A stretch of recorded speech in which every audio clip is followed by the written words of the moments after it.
A gloved hand raises a pickaxe, preparing to strike the cliff. The tool bites deep into the rock face with a sharp clang. Exhausted, a young man with a heavy pack looks up the steep incline. His companion calls out, naming him Aaron and suggesting they rest soon. She smiles, confident they are close to their next destination. Aaron agrees, the thought of food and rest a welcome one. With renewed effort, he grips the ledge to pull himself over. He struggles to the top, using his pickaxe for one last heave. But his companion's expression suddenly shifts from relief to pure shock. Because of course there's a giant snake waiting for them. It's just that kind of day.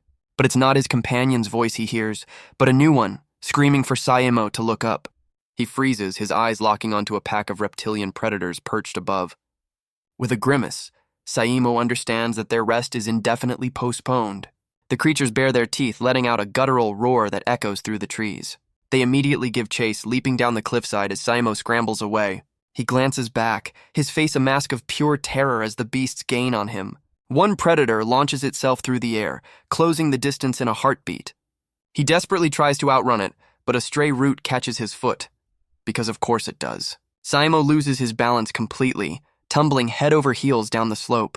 He lands hard on his back, looking up with the grim acceptance of his fate. The pack of predators closes in, their low growls a promise of violence. One of them lets out a piercing roar, a final declaration before the kill. But a deafening crack echoes through the forest, silencing the beast instantly. A new figure steps into the clearing with calm, measured purpose. It's his companion, revolver smoking, her aim steady and true. The remaining creatures pause, their confidence shattered by the sudden loss.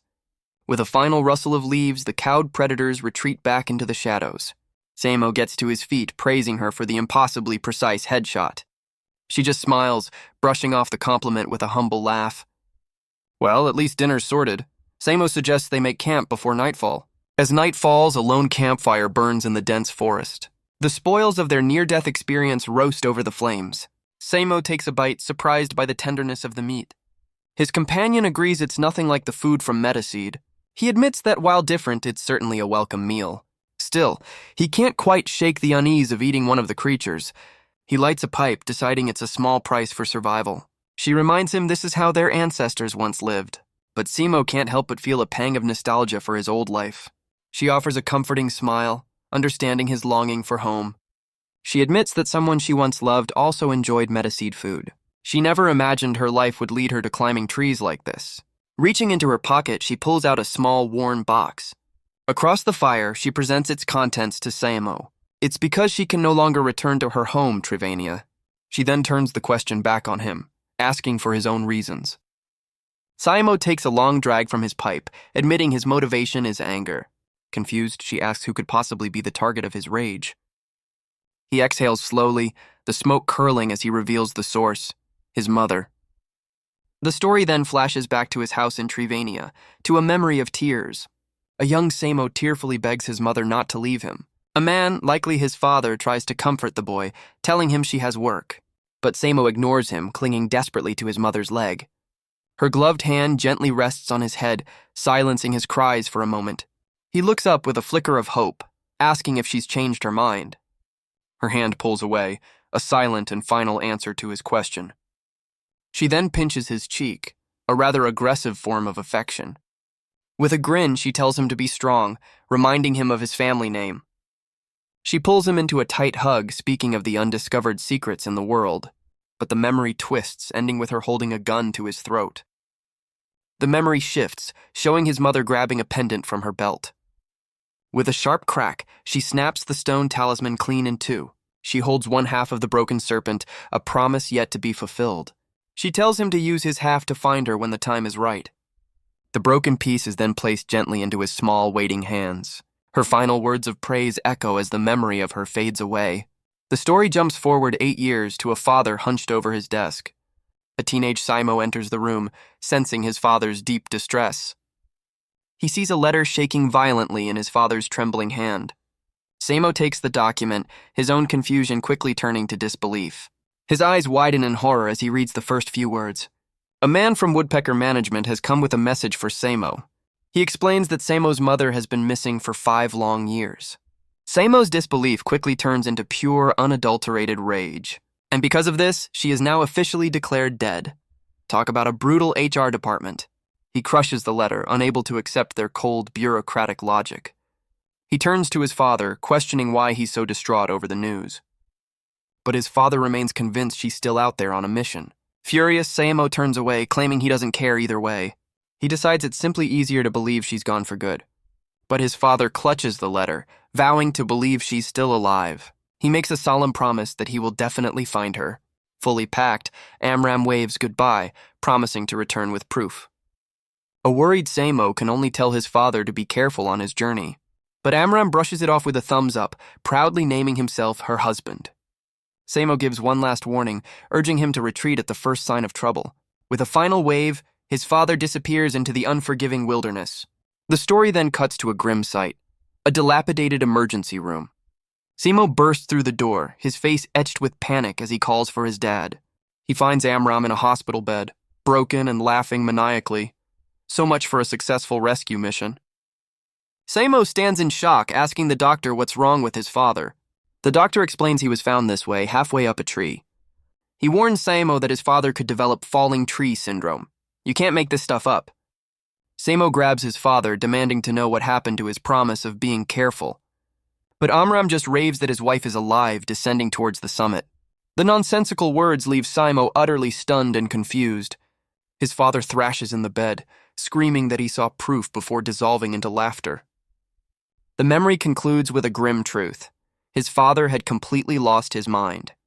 The story returns to the present, with Samo now navigating that same treacherous forest.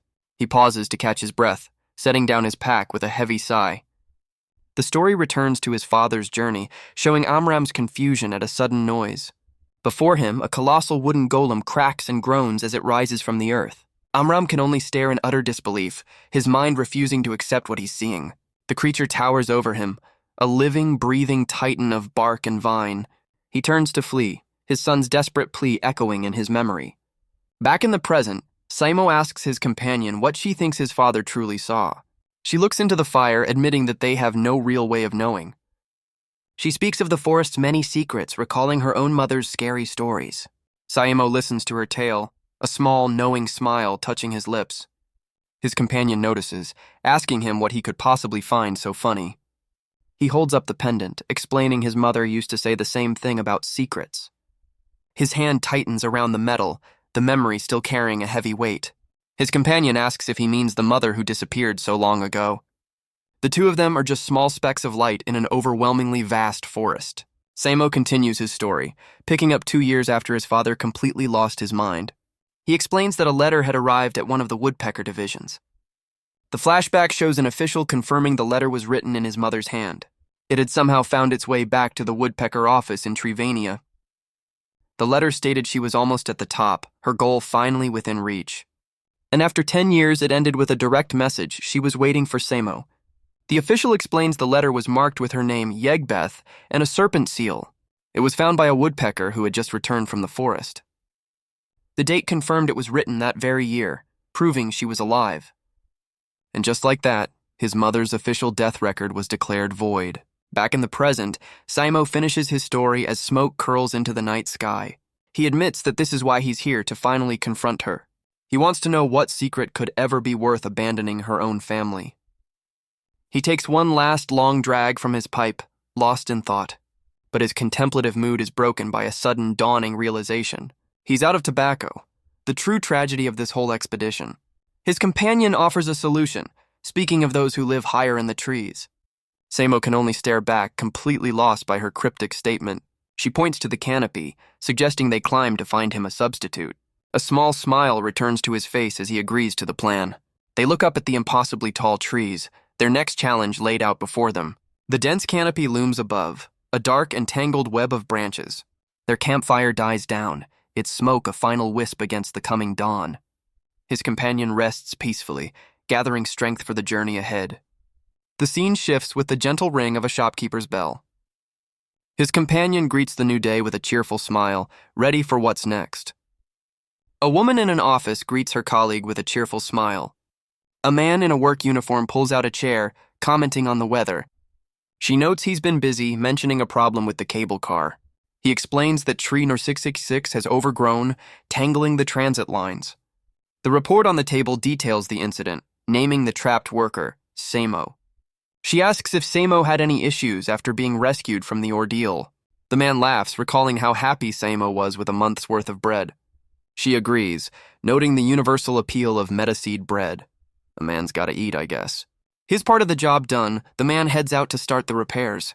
She wishes him luck, warning him to watch out for the Nephilim. The repairman just laughs, doubting the Nephilim even exist as he heads for the door. But his hand pauses on the doorknob, a sudden thought stopping him. Because back at her desk, Ellie seems suddenly flustered by his departure.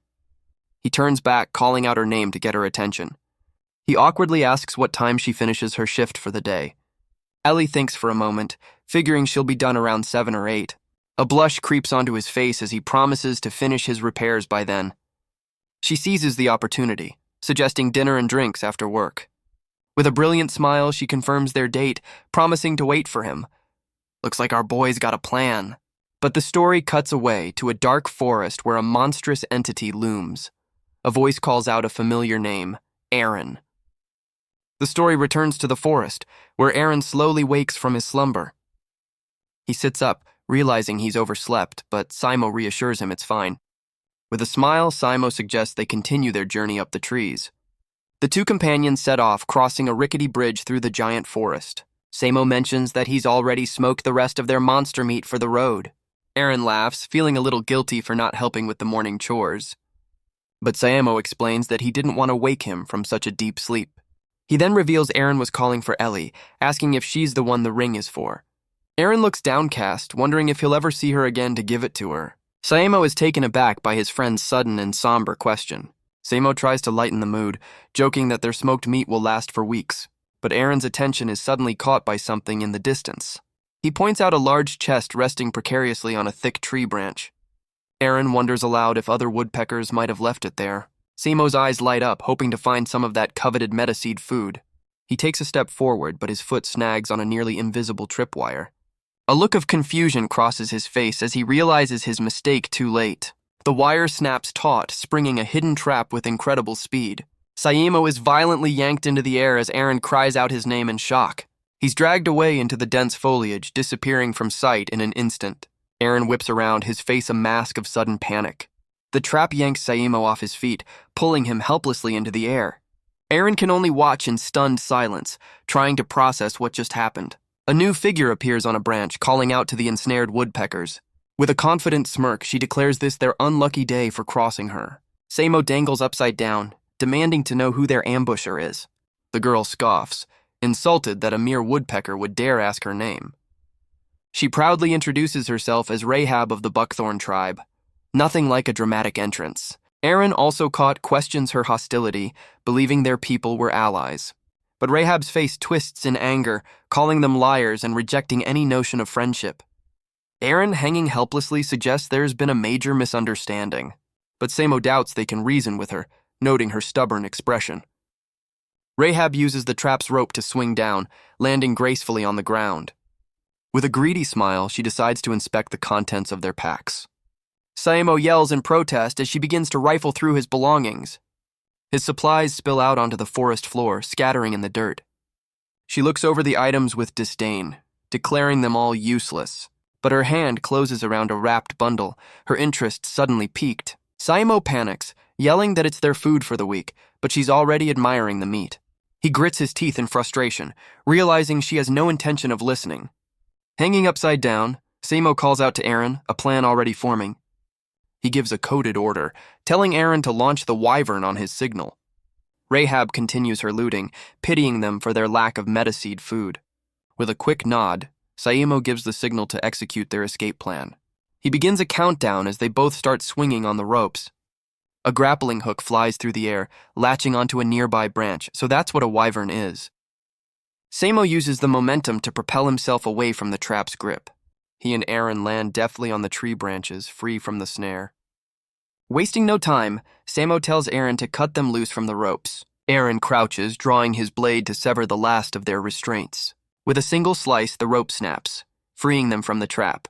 The sound makes Rahab turn, her eyes widening in surprise. Now on solid ground, Samo demands she return their stolen supplies, but she just chomps down on their smoked meat, completely unimpressed. Instead of answering, she gives a sharp tug on another hidden rope.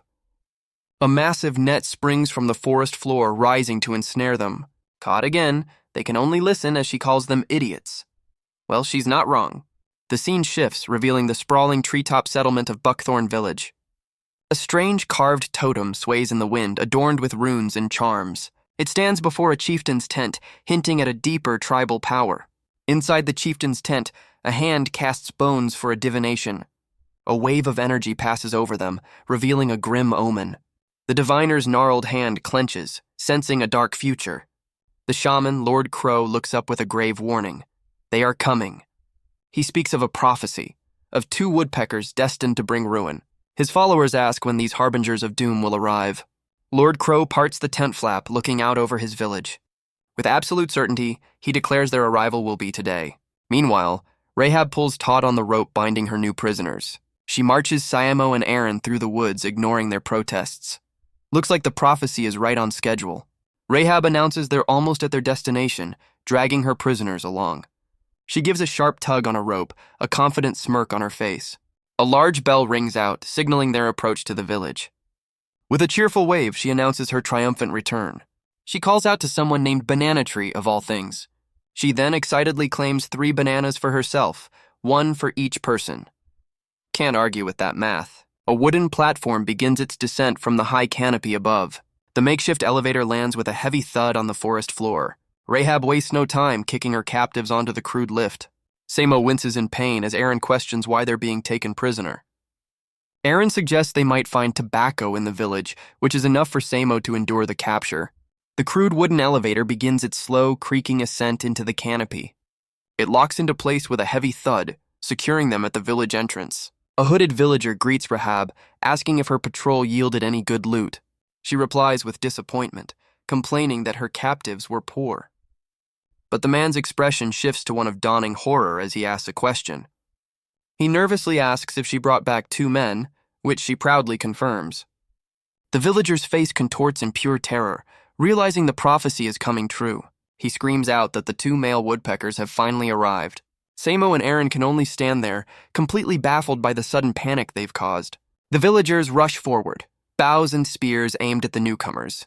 Rahab can only stare in confusion, completely baffled by the hostile reception. Samo and Aaron are surrounded by spear points, wondering what they did to deserve this. A ceremonial censer swings from a gnarled wooden staff, filling the air with tension.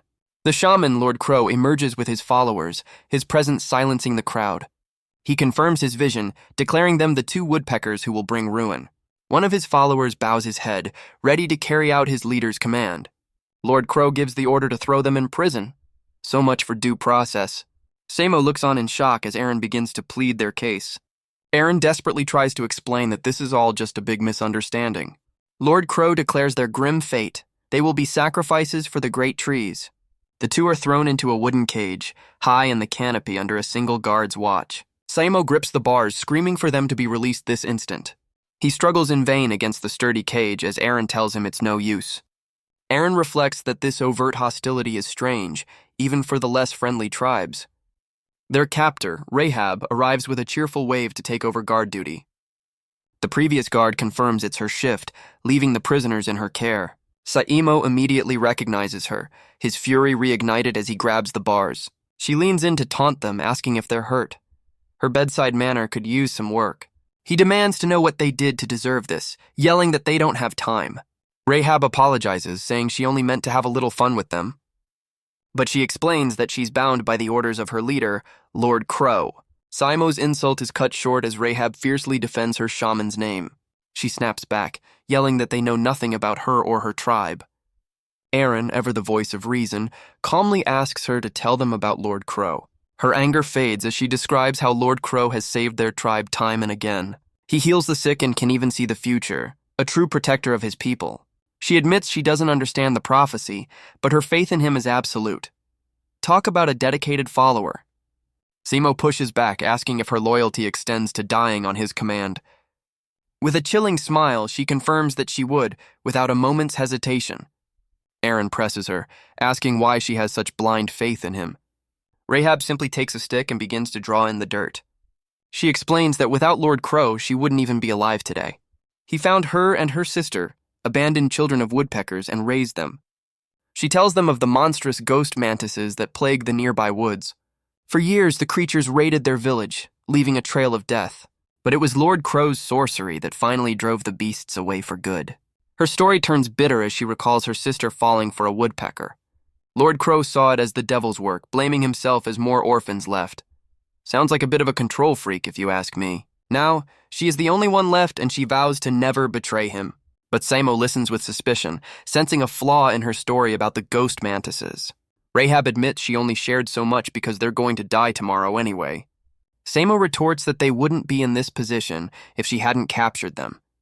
She offers a surprisingly genuine apology for her part in their grim fate. As a consolation, she offers to grant them one last wish before the end.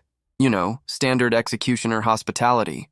The night passes and the first rays of dawn break through the dense canopy. Rahab looks up, announcing that their final day has officially begun.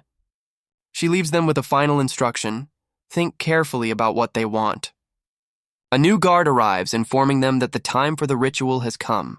Bound and paraded through the village, Samo can only wonder how it all went so wrong. Aaron whispers to Samo, admitting the story about Lord Crow doesn't sit right. Samo agrees, finding the whole tale of the ghost mantises far too convenient. The villagers murmur amongst themselves, calling the two the devil's children. A ceremonial censer swings, filling the air with a thick, aromatic smoke. Lord Crow raises his staff, officially beginning the sacrificial ceremony. He begins a low chant, his words lost in the billowing clouds of incense. The smoke quickly envelops the area, obscuring everything from view. But Samo catches a whiff of the scent, his eyes widening in recognition. The memory of Rahab's story resurfaces, of her sister leaving with a woodpecker, and of Lord Crow blaming the devil as more orphans abandoned his tribe. The pieces click into place, and Samo realizes the truth behind the sorcery. He screams at the villagers that they're being tricked, demanding to know what happened to the other orphans. He exposes Lord Crow's secret. There's no magic, just incense and food to control the ghost mantises. Samo wagers their lives on it, yelling that the creatures will appear any second. As if on cue, the thick smoke begins to part, revealing a shape in the trees. A massive, scythe-like leg emerges from the haze, confirming his worst fears. The monstrous form of the ghost mantis slowly materializes from the smoke. It lands on a branch above, its presence sending a wave of panic through the crowd. But Lord Crow calmly tells them not to fear, calling the beast an envoy for the trees. Sure, an envoy with giant pincers. The shaman begins his chant, putting on a show for his followers as the mantis watches. The villagers watch in awe, convinced Lord Crow has tamed the beast. But Samo exposes the truth. He's only controlling it with incense and sacrifices. He calls out to Rahab, revealing that ghost mantises are solitary hunters. Aaron reminds her of her promise to grant them one final wish. Their request is simple: destroy the shaman's incense burner. Lord Crow tries to guilt her, reminding her of the debt she owes him. A classic villain move. Samo argues that a true sorcerer wouldn't need such a cheap trick. Torn between loyalty and the truth, Rahab covers her ears in turmoil. As she hesitates, the ghost mantis raises its deadly scythes. Aaron pleads with her one last time, their lives hanging in the balance. Samo screams the final, painful truth. Lord Crow is the reason she lost her sister. Her weapon, a sharp scythe, flies through the air with deadly purpose. It strikes the shaman's censer with a sharp clang, shattering his control. The blade embeds itself deep into a nearby tree, its job now complete. The ornate burner cracks open, its magical smoke finally dissipating. Rahab stands defiant, declaring that she will be the one to judge the truth. Lord Crow seethes with rage, realizing his carefully crafted illusion is broken.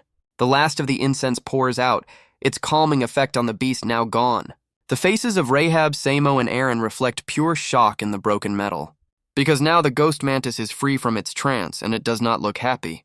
With a piercing shriek, the ghost mantis descends upon the terrified villagers. It lashes out indiscriminately, its bladed limbs tearing through the crowd. The beast begins to feed, its dark silhouette a vision of pure carnage. Its face is splattered with gore, a mindless predator in a feeding frenzy. Aaron watches in horror, realizing this isn't a hunt, but an absolute massacre. Still bound to the post, Samo knows they're next if they can't break free. But Rahab suddenly appears, landing beside them on the sacrificial platform. She yells at them to escape, urging them to flee the chaos she helped create. Samo fires back, reminding her whose fault it is they're tied up. He's not wrong. Wasting no more time, she slices through their ropes with a single clean cut. Now free from the post, Samo and Aaron are still bound together. Rahab yells at them to figure out their own escape, urging them to hurry. The villagers rally, lighting their arrows with a strange smoking substance. On command, they let loose a volley of arrows at the rampaging beast. The projectiles explode on impact, engulfing the mantis in smoke and fire. The creature recoils from the blast, staggering back into a nearby tree. The force of the impact sends a tremor through the platform, knocking Samo off balance. He and Aaron are thrown to the ground, the chaos escalating around them. But the smoke clears to reveal the mantis is completely unharmed. So much for that plan. It raises its bladed limbs, preparing to unleash another wave of destruction. The beast tears through the village, its scythes a blur of bloody carnage. Aaron falls to his knees, his mind shutting down at the sheer horror of the massacre. The ghost mantis stands triumphant over the fallen, a monster unleashed. His eyes are wide with terror, his heart pounding in his chest. Samo turns, realizing his friend is completely frozen in shock. He screams at Aaron to get it together, warning him not to lose control here. Rahab echoes the sentiment, yelling for them to get moving and escape. But Aaron can only apologize, his voice trembling as he succumbs to the pressure. In a shocking move, he deliberately presses his finger into his own eye. Dark tendrils erupt from his body as he begins to transform. Well, that's one way to deal with stress. Rahab can only stare in disbelief, unable to process what she's seeing. But Samo knows exactly what this is, cursing the terrible timing. Dark, bark-like armor erupts from Aaron's skin, twisting around his hand. The strange growth spreads with unnatural speed, encasing his entire body. He stands fully transformed, a monstrous figure of bark and bone. Samo explains to Rahab that his friend is far from an ordinary man. He warns that if Aaron loses control, he'll attack everything in sight. Through the monstrous helm, Aaron admits his sanity is already slipping away. The ghost mantis pauses its slaughter, turning to face this new challenger. Without a moment's hesitation, the transformed Aaron launches himself into battle. Aaron in his monstrous form lands a devastating blow on the ghost mantis. The creature's exoskeleton cracks under the sheer force of the impact. More jagged armor erupts from his back as his transformation intensifies. He follows up with a sweeping strike, severing the mantis's bladed limbs. With terrifying strength, he grabs the beast's head in a crushing grip. He tears the monster apart, ending the battle in a shower of gore. The monstrous armor begins to crack and fall away, revealing an exhausted Aaron. Rahab can only stare in disbelief, stunned by how easily he dispatched the beast. The villagers emerge, relieved the mantis is dead but confused about their shaman's fate. But the fight isn't over as the transformed Aaron now turns his attention to Samo. Samo screams at the villagers, warning them to run for their lives. The monstrous Aaron lunges forward, his new target the terrified crowd. His tendrils lash out, impaling the fleeing villagers without mercy. The rampage continues, a brutal and indiscriminate display of power. Samo narrowly dodges a strike, scrambling to stay one step ahead. Rahab intercepts the attack, demanding to know how to stop this monster. Samo yells out a plan. She needs to create a diversion for him. With a determined look, Rahab agrees to the risky maneuver. No time for a committee meeting, I guess. She leaps forward, calling out to draw the creature's full attention. The transformed Aaron turns, his gaze now locked onto his new challenger. Rahab leaps into action, gracefully dodging the flurry of deadly tendrils. The monstrous helm on Aaron's face cracks and shifts, a sign of his unstable power. As the monster lands, Samo takes cover, waiting for his moment to strike. With the diversion in place, Samo sprints from his hiding spot, closing the distance. He slams into his friend's monstrous form, trying to break through the rage. Samo screams his friend's name, desperately trying to reach the man inside the monster. He reminds Aaron of his promise to find a cure for this very condition. He pleads with him to remember Ellie, to fight back for the woman he loves. The words seem to hit their mark as the dark armor begins to shatter and fall away. The transformation recedes, leaving a dazed and exhausted Aaron in its wake. Looks like the power of love wins again. Samo finally collapses, catching his breath after pulling his friend back from the brink. He looks up at the surviving villagers, calling them the true monsters of this story. A wounded villager screams for them to leave, still clinging to Lord Crow's prophecy. Samo yells back, exposing the shaman as a con man who fed orphans to the mantis. But the villager retorts that the beast only went wild because Rahab broke the censor. He gestures to the fallen, claiming their village was peaceful before the two arrived. The man then turns on Rahab, questioning how she could betray their so-called savior. He cries out in despair, wondering how they'll possibly survive without Lord Crow. Guess they'll have to find a new cult leader. The scene shifts, showing Samo and Eren walking away from the devastated village. Samo glances back at his friend, asking if he's all right after his violent transformation. Eren confirms that Samo did, in fact, save him from losing control. Samo complains that they barely survived, all for a simple tobacco run. Eren just sighs, accepting that their journey took a wildly unexpected turn. But Samo's attention is drawn elsewhere, asking why a certain someone is following them. Rahab plays it cool, claiming she's just heading in the same direction. Samo calls her bluff, noting she's been tailing them for hours, but she just retorts that she's been exiled. She then holds out a wrapped bundle, offering it to them as a gift. Samo takes it, asking what it is, and she reminds him of his quest for tobacco. He opens it to find a pouch of herbs, which she proudly calls her village's finest. Guess the trip wasn't a total bust. Eren whispers to Samo, pointing out the obvious. She wants to join them. Samo lays down the ground rules. She can come, but he'll ditch her if she's a pain. Their new dynamic is immediately chaotic, with Rahab boasting and Samo complaining. But elsewhere in the forest, a gnarled wooden hand reaches out from the shadows. A cloaked figure watches from a distance, his antlered helm a dark silhouette. He turns to leave, melting back into the dense undergrowth without a sound. But a sudden noise stops him cold, his cover apparently blown. A powerful blow sends him staggering, his helmet knocked clean off his head.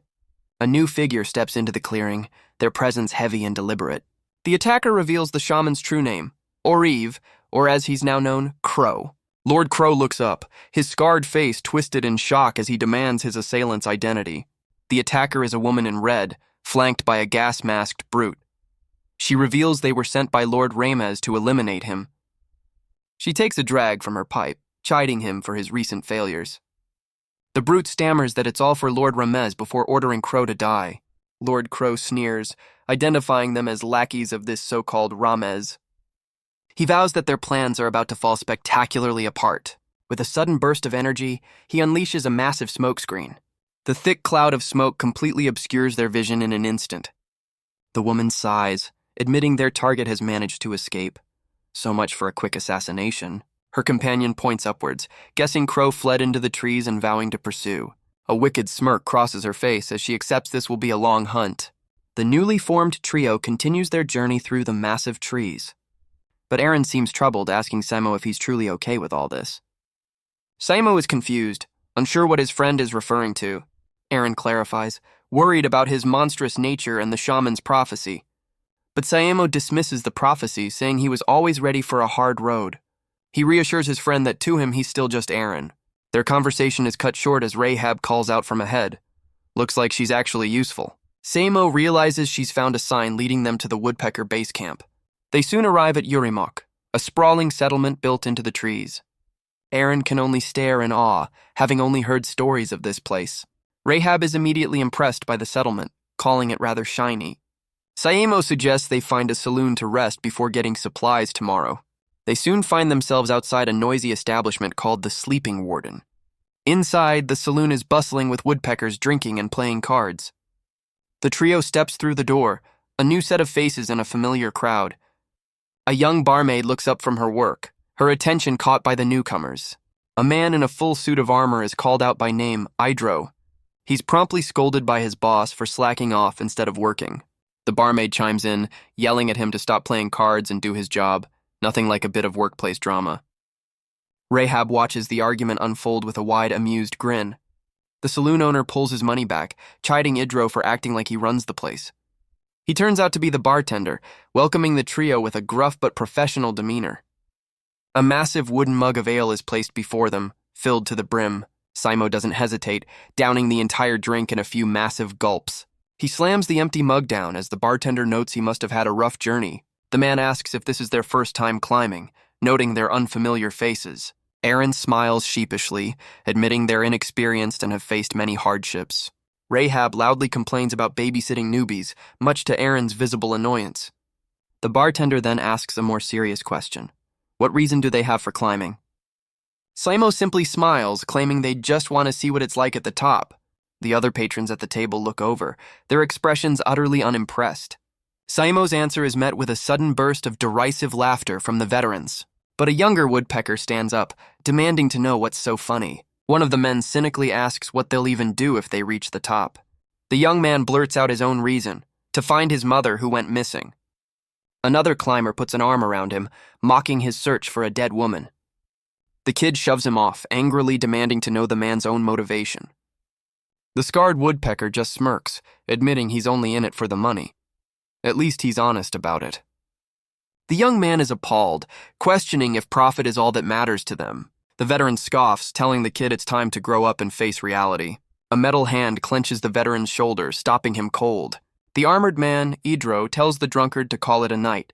He then addresses the entire bar, demanding they show each other some respect. But the cynical climber just scoffs, turning away from the lecture. The young man turns to Samo, telling him not to mind the bitter veterans. Idro apologizes for the man's behavior, offering to buy them all around. He tries to lighten the mood, asking if they're up for a game of cards. The young man asks Samo if his mother was also searching for the tree's secrets. Idro takes a drag from his pipe, asking the kid for his mother's name. The boy holds up a familiar pendant, revealing his mother's name, Yegbeth. Well, this just got complicated. Idro's eyes lock onto the pendant, realizing the young man is Yegbeth's son. He lets out a hearty laugh, confirming that of course he knew her. He holds up a card bearing her image, praising her as an unforgettable woodpecker. The bartender adds that she was a romantic, always chasing the dream of the summit. But he warns the young man that the path only gets more difficult from here. Idro reveals a card of a Nephilim, declaring it the boy's destiny to face them. The story cuts away to a lone worker operating a creaking cable car lift. He looks uneasy, trying to convince himself that today will be just another day. He takes a seat, a sense of dread washing over him as he prepares for the worst. But the memory of a woman's smile gives him the strength to carry on. Oh, how sweet. He's determined to be the one who protects that smile. With his shift underway, he hopes to finish in time to meet Ellie. He adjusts his helmet, trying to focus on the task at hand. But a horrifying crack echoes through the trees, freezing him in place. A cold dread washes over him, a feeling he's never known before, because looming before him is a monstrous entity of writhing vines.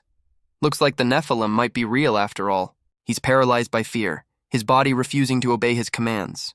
The creature's tendrils lash out, closing the distance in an instant.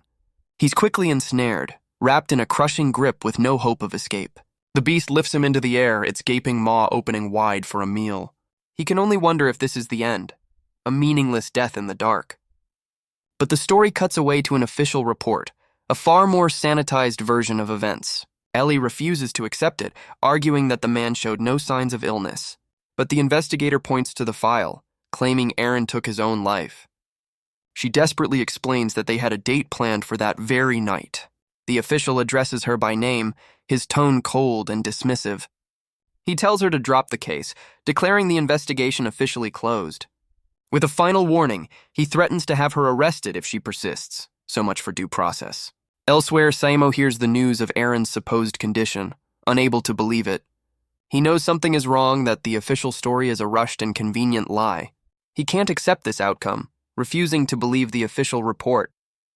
Lost in thought, he wanders the city streets until something stops him. A flyer for a detective agency promises to find missing loved ones. With a new sense of purpose, he follows the address into the city's underbelly. The path leads him up a set of grimy, forgotten stairs. He makes his way down a derelict hallway littered with debris. He finally arrives at a door marked "Lost and Found," hoping this is the place. But the sketchy location gives him pause, a shiver running down his spine. Not exactly Scotland Yard, is it? Taking a deep breath, he reaches for the doorknob, his resolve firm. He cautiously pushes the door open, calling out into the dim office. The office is a complete mess, and he wonders if anyone is even here. But a sudden rustling from a pile of junk catches his attention. He lets out a yelp as a figure suddenly rises from the debris. The man takes a long swig from a bottle, clearly having a rough morning. He introduces himself as the proprietor, offering a seat to customers but not creditors. The detective mistakes him for a woman but correctly guesses he's here to find someone. Guess the long hair is throwing him off. As the detective pours a drink, Samo confirms that's exactly why he's here. He listens to the official story: suicide caused by fallen tree syndrome. But Samo isn't convinced, demanding to see the body for proof. The detective asks for a timeline, and Samo reveals it's been a month since Aaron's death. The detective considers the timeline, shuffling through a mountain of paperwork. He pulls out a binder from FR Industries, announcing he's found something. Samo looks on, confused by the official-looking document. The man calls it a list of removed items, much to Samo's shock. He finds a file with a familiar face, asking Samo to confirm it's Aaron. He hands over the report, telling Samo the information is directly from the source. Samo reads the impossible truth. The suicide was a cover-up and Aaron is alive. He looks up, his voice trembling as he asks if his friend is truly alive. The detective confirms it, at least for now. Nothing like a little ambiguity to keep things interesting. But his expression darkens as this case reminds him of other, similar disappearances. The detective's warning hangs in the air, a grim premonition of Aaron's fate. But the story snaps back to the present, as Rahab greets the new day with a massive yawn. Aaron smiles, returning her cheerful greeting as the sun rises over the camp. Samo, however, is not having a good morning, nursing a killer hangover from the night before. Rahab teases him about his low tolerance as Aaron admits they all went a little too hard. A flashback shows the trio raising their mugs, celebrating their arrival at the base camp. The night devolved into a raucous party, with everyone singing songs of the climb. Looks like a good time was had by all. Aaron laughs, admitting it's a miracle they didn't get into even more trouble. But a voice calls out, breaking their morning-after reflections. It's the cynical veteran from the bar, asking if they're already heading out. He offers a surprisingly sincere apology for his drunken words the night before. As a peace offering, he holds out 3 cans of precious metaseed food. Aaron accepts the gift, a little taken aback by the man's change of heart. The veteran admits that he too once shared their dream of reaching the summit. Aaron smiles, genuinely hoping the man's dreams might one day be realized. The climber laughs, a bit embarrassed by this rare moment of vulnerability. With a final wave, he wishes them well, warning them of the dangers ahead. A hand closes a pack, signaling that it's finally time for them to move on. The trio stands united, ready to begin the true climb toward the top. The story flashes back, explaining how humanity came to live in these giant trees after the world fell to ruin, facing the constant threat of hunger. The old world's crops and livestock couldn't survive in the canopy, withering away. As civilization crumbled, a single invention saved humanity from starvation. It was a miraculous plant known only as the metaseed. This grain could be cultivated on the infertile trees, providing all needed nutrients. The company that developed it, PR Industries, became known as the pain remover. Catchy. They soon stood at the center of this new world, controlling the food supply. Back in the present, Aaron asks Samo about the ruins they're approaching. Samo consults his map, confirming that they're on the right track. He explains that according to their route, they should be reaching the first ruins soon. Aaron's face lights up, excited to finally see a remnant of the past. Aaron hopes they might find some rare artifacts from the old world. But Samo is less optimistic, having heard the ruins were picked clean a decade ago. He explains that it's now just a safe rest stop, much to his relief. They finally arrive at the first ruins, a crumbling building swallowed by the trees. The trio can only stare, stunned by the sheer scale of the ancient structure. They cautiously make their way inside, navigating the rubble and overgrowth. Rahab is impressed, noting how much larger the building is on the inside. Aaron wonders aloud about the kind of lives people from the old world once lived. With a grin, Rahab eagerly urges them to explore deeper into the ruins. Famous last words. Guided by a single lantern, they descend into the building's dark, silent depths.